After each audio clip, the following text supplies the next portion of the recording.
देख रहे हैं भारत न्यूज़ टीवी। मैं हूं आपके साथ में गजेंद्र गुर्जर। चलिए शुरुआत करते हैं आज की कुछ खास खबरों की। मध्य प्रदेश वन मंत्री विजय शाह ने बयान देते हुए कहा कि कुछ लोग बीजेपी को आदिवासी विरोध बताने का प्रयास कर रहे हैं।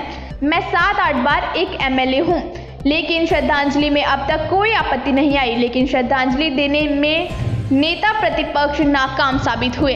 कांग्रेस ने 10 साल के कार्यकाल में निजी कॉलेज में आदिवासियों के बच्चों को पढ़ने तक का मौका नहीं दिया, जबकि बीजेपी ऐसे बच्चों की फीस भर रही है। देखिए, मैं माननीय मुख्यमंत्री जी के बाद बहुत लंबा चौड़ा भाषण में नहीं दूंगा। केवल जो मुद्दा आपने उठाया है कि कुछ लोग भाजपा को आदिवासी विरोधी बतलाने का भरसक प्रयास कर रहे हैं, मैं उनके प्रयासों की निंदा करता हूं। दूसरी बात, ज़्यादा लंबा भाषण नहीं देते हुए मैं सिर्फ एक बात पूछना चाहता हूं कांग्रेस। मुझे 31 साल हो गए इस विधानसभा में, 7-8 बार का एमएलए हूं, लेकिन हमेशा इसकी मर्यादा अक्षुण्ण रही है। दिवंगत हमारे साथी विधायक जिन्होंने बरसों मेहनत करके और जनता के प्रतिनिधि चुन करके अपने क्षेत्र की समस्याओं के लिए इस सदन का उपयोग किया, उनकी श्रद्धांजलि में कभी भी इस तरीके की राजनीति नहीं आई। मेरे जीवन में यह पहला अवसर था कि जब किसी नेता प्रतिपक्ष ने, जिसमें हमारे अभी आपने कहा आदिवासी विधायक भी थे जो स्वर्गीय हो गए हमारे साथ, उनको श्रद्धांजलि भी जिस गरिमापूर्ण तरीके से देना चाहिए, ये नेता प्रतिपक्ष देने में नाकामयाब सिद्ध हुए। उल्टा आदिवासी के नाम पर बीजेपी को बदनाम करने की भरसक कोशिश इन्होंने की। मैं केवल एक बात पूछना चाहता हूं हमारे प्रेस के माध्यम से, हमारे कांग्रेस के साथी से, हमारे कमलनाथ जी से, कि आप 10 साल तक कांग्रेस का राज था।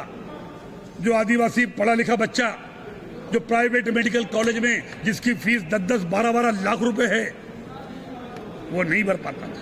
इंजीनियरिंग कॉलेज जिसकी फीस 3-3 लाख रुपए, 4-4 लाख रुपए, वो नहीं भर पाता था। वो बच्चे भटकते थे कि हमें पॉलिटेक्निक में एडमिशन चाहिए, हमें आईटीआई में चाहिए, हमें मेडिकल कॉलेज में चाहिए, हमें इंजीनियरिंग कॉलेज में चाहिए। सरकार के कॉलेज लिमिटेड थे, प्राइवेट कॉलेज ज़्यादा थे।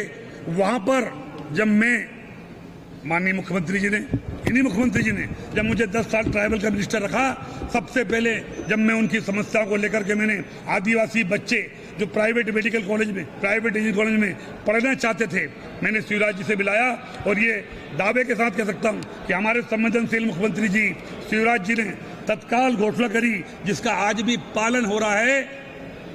यहाँ के प्राइवेट मेडिकल कॉलेज जिसकी 12-12 लाख फीस है, चिरायू की 12 लाख फीस है, एक एक बच्चे पर 50-50 लाख रुपए खर्च करने की कोई क्षमता किसी ने करी है तो भारतीय जनता पार्टी की सरकार और शिवराज सिंह की सरकार ने करी है। मैं आपको शाम को तुलनात्मक रूप से बताऊंगा कि कांग्रेस की सरकार ने क्या किया और हमारे शिवराज जी ने आदिवासियों के लिए क्या किया। कितने बच्चे जिनका भविष्य पॉलिटेक्निक कॉलेज, आईटीआई कॉलेज, उनकी फीस, जहाँ पर रहना खाना सब फ्री और 1000 रुपया जेब खर्चा। हिंदुस्तान में कोई ऐसा पॉलिटेक्निक कॉलेज नहीं है, हिंदुस्तान में कोई ऐसा आईटीआई कॉलेज नहीं है। और मैं तो दावा कर रहा हूँ कि हिंदुस्तान में ऐसे बहुत कम सरकार होगी, प्रदेशों की सरकार होगी जिन्होंने 12-12 लाख रुपए आदिवासियों के प्राइवेट बच्चों के मेडिकल कॉलेज की प्रति वर्ष खर्च करें। मुझे जानकारी नहीं है। अगर हिंदुस्तान में कोई और सरकार हो शिवराज जी की सरकार को छोड़ करके, तो मैं चाहूँगा कि आप मुझे बताएं हम और क्या कर सकते हैं। हमारी नीयत में खोट नहीं है, हमारी नीति में खोट नहीं है।